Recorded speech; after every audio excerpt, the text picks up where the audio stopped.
to remember the media are not monolithic. And the variety of the forms, the content, the political views, this is greater than ever before with the explosion of streaming services, apps, and the like. So the media are not coherent. They are filled with contradictions, and they can and do affirm the status quo, but they can also challenge it. So it's crucial to emphasize that the media are not mirrors reflecting reality, whatever reality is. So when you hear that metaphor that the media are mirrors, I want you to smash it, because the media are instead funhouse mirrors. They magnify and exaggerate certain kinds of people, certain kinds of stories, certain kinds of values and attitudes by underrepresenting or marginalizing or erasing other kinds of people, other kinds of stories, other kinds of values, and other kinds of attitudes. So they're constructions. They provide a version of reality.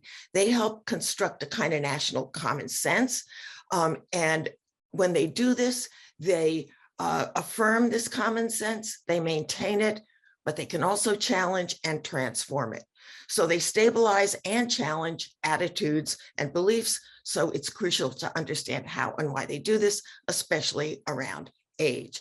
So this brings me to my topic, which is the vast changes that are occurring in our culture around aging. This is a topic that is barely examined in my field of media studies, how older people are represented in the media. And so that's something I am seeking to remedy. So we all know that our media are youth obsessed. Advertisers that support the media want to get people when they're young, and they want younger audiences, believing that if they get people while they're young, they will cement brand loyalty over a lifetime. So they believe that if you get somebody at 14 and they like Pepsi better than Coke, that they'll do so for the rest of their lives. So as you can see here, marketers often target younger consumers.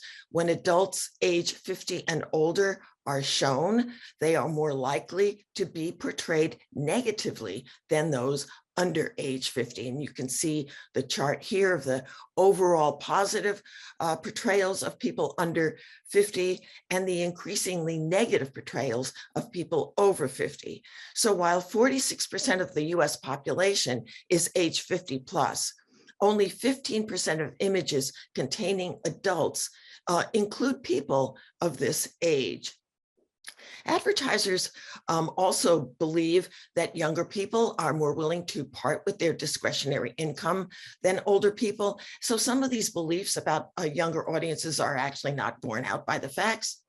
So anyhow, today we're going to look at ageism in the media. And I really want to emphasize that I see us being at a turnstile moment in our culture in which outdated and negative stereotypes are pushing one way, but challenges against them are pushing another way. The first baby boomers, those born between 1946 and 1964, are beginning to age. And starting in January 2011, the first baby boomers turned 65.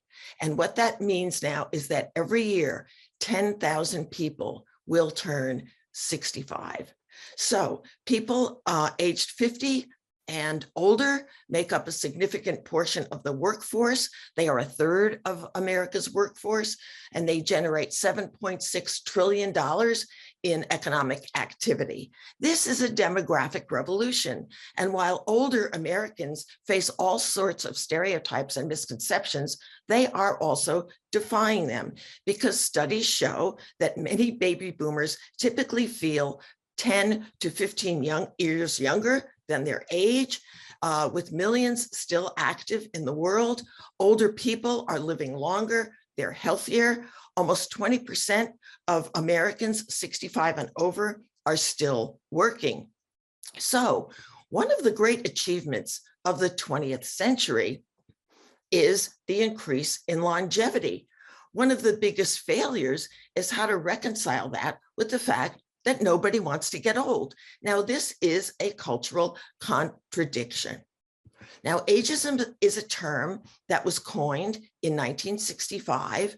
It is a bias and discrimination against older people simply because they're old. You can see some of the stereotypes here: old, fragile, forgetful, vulnerable, grumpy, slow, lonely, useless, poor. It involves belittling, stereotyping, and pitying older people. It is one of the few remaining utterly acceptable biases in our country, and it is institutionalized in the country and around the world. Indeed, our culture is positively phobic about aging. Birthday cards are especially rampant with ageist stereotypes. My memory is so terrible that I had to change my password to incorrect. Now I get a reminder, your password is incorrect every time I enter it wrong. Sure, older people are as dumb as box turtles when it comes to new technology. Here's another one. Now, am I going upstairs for something, or have I just come down? Even turning 40 now is presented as a horror. So this remains a sedimented layer in our media that ranks and equates getting older with decline, deterioration, and dependency. This despite the fact that many older people maintain high levels of independence, even while, yeah, we do experience some changes in vision, hearing, and the like. Common media portrayals include older people, in hospital beds, in medical settings, or sitting alone, lonely, on a park bench, staring out into space, rather than being engaged in jobs, interacting with technology, and having a vigorous and happy social life. Now, when I have asked my students, how many people do they think live in nursing homes? How many older people live in nursing homes? They will guess 20, 30, even 50%, when in fact only 5% of older people live in nursing homes. So today, I want to explore how media frameworks have socialized so many of us, young and older alike, to be ageist ourselves. And at the same time, the media are rediscovering baby boomers as a market. And in our country, when you're a market, you really matter. So we are, at the same time that we're getting ageist depictions, we are also getting counter-stereotypical depictions. Now, aging in a popular culture obsessed with youth and the toned, wrinkle-free physique that goes with it is something we're really supposed to avoid.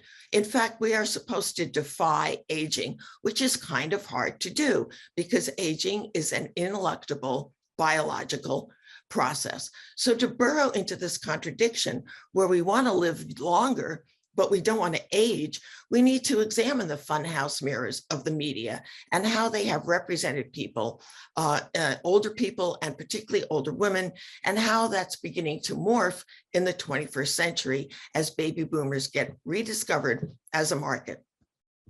Now, ageism is manifested in all of the derogatory jokes about older people. Ageism is so ingrained, it's so woven into the weft and warp of our culture that it's an unnoticed bias and it's pretty much taken for granted.